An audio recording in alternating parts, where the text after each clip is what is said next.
రాజన్న సిరిసిల్ల జిల్లా ఎల్లారెడ్డిపేట మండలం గుల్లపల్లి గ్రామానికి చెందిన మహేష్ అనే వ్యక్తి ట్రక్కు ఢీకొని స్పాట్లోనే దుర్మరణం చెందాడు. మహేష్ తలకాయ పగిలి నుజ్జు అయ్యి మెదడు చితికి బయటపడ్డాడు. మృతుని భార్యకి 2 పిల్లలు ఉన్నారు. సంఘటన స్థలానికి ఎల్లారెడ్డిపేట ఎస్ఐ చేరుకొని జరిగిన సంఘటనను పరిశీలిస్తున్నారు. కేసు నమోదు చేసుకున్నారు.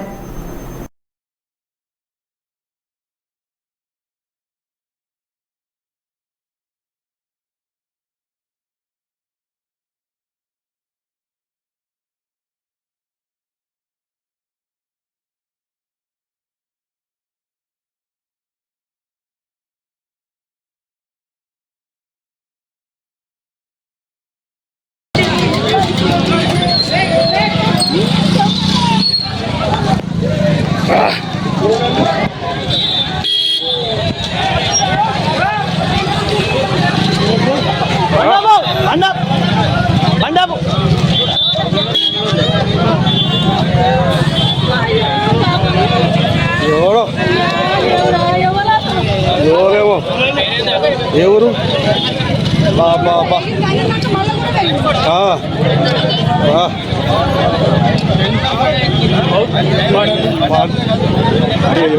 ఏ ఊరేమో